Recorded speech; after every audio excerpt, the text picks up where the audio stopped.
صحابہ کرام پریشان ہوئے، نبی کریم صلی اللہ علیہ وسلم کے پاس گئے اور شکایت لگائی کہ اللہ کے رسول منافقین نے یہ حال کیا، اب ذرا دیکھنا ہے ادعو الی اللہ کی دعوت والے کی سیرت کو۔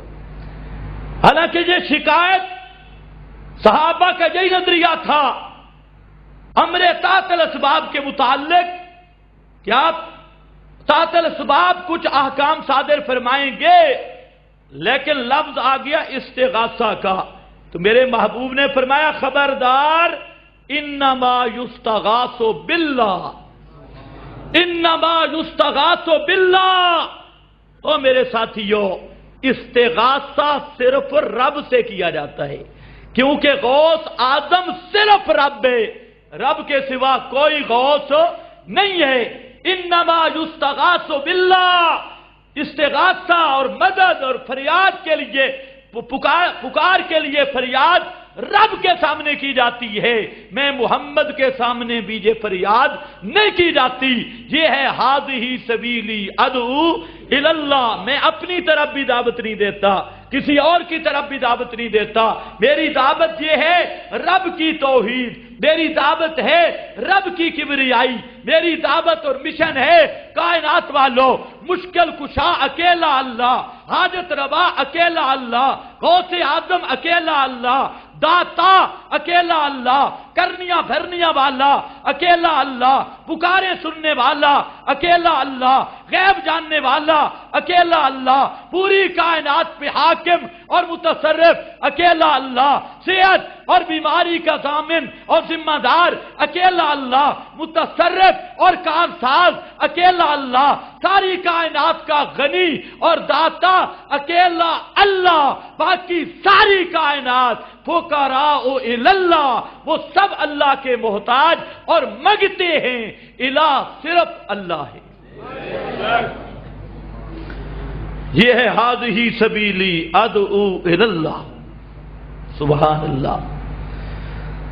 یہ تو پہلا ہے کہ محمد مصطفیٰ کی دعوت ہے کیا۔ اب آیا دوسرا،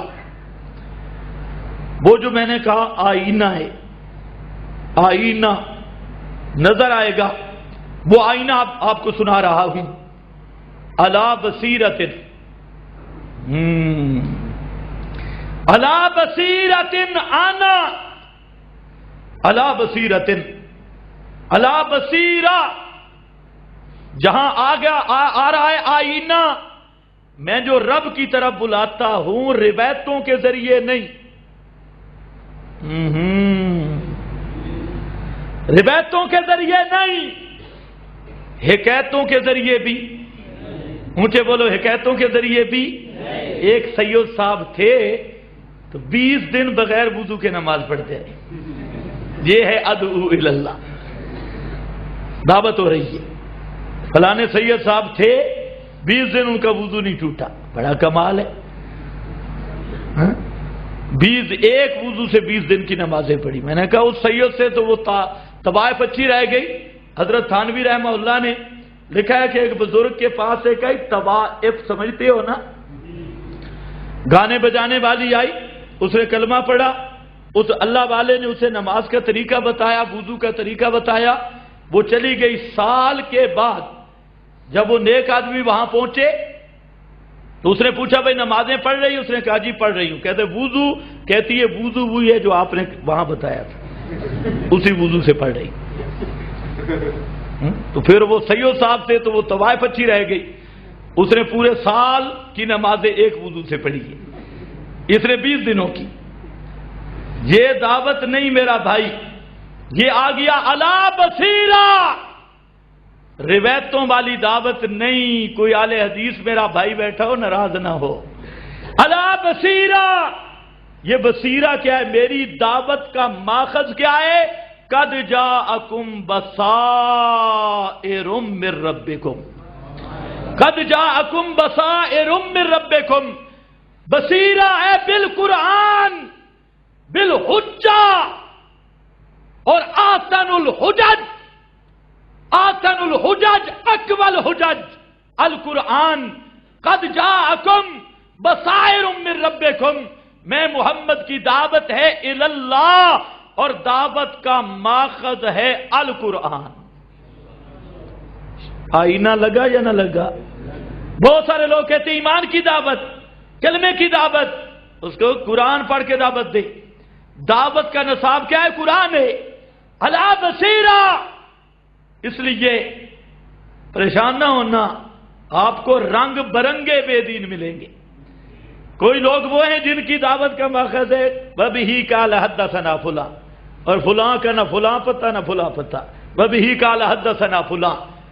وہ اعمال کی حد تک تو صحیح ہے، لیکن جو ایمان کی دعوت ہے وہ وَبِهِ قَالَ سے نہیں ہوتی، وہ ہوتی ہے قال اللہ سے۔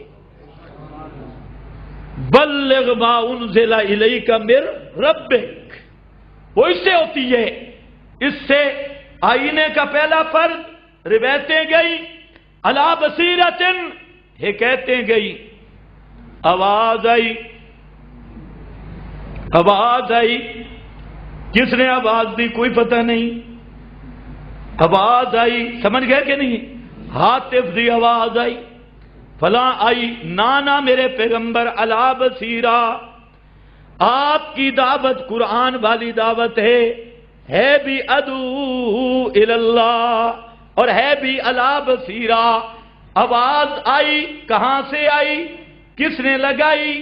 یہ ہاتف آواز لائی، میں کہ ہاتف آئی جائے ابلیس آئی۔ کس نے آواز لگائی؟ آوازوں والی دعوت نہیں، حکایتوں والی دعوت نہیں، روایتوں والی دعوت نہیں، کتابڑیوں والی دعوت نہیں،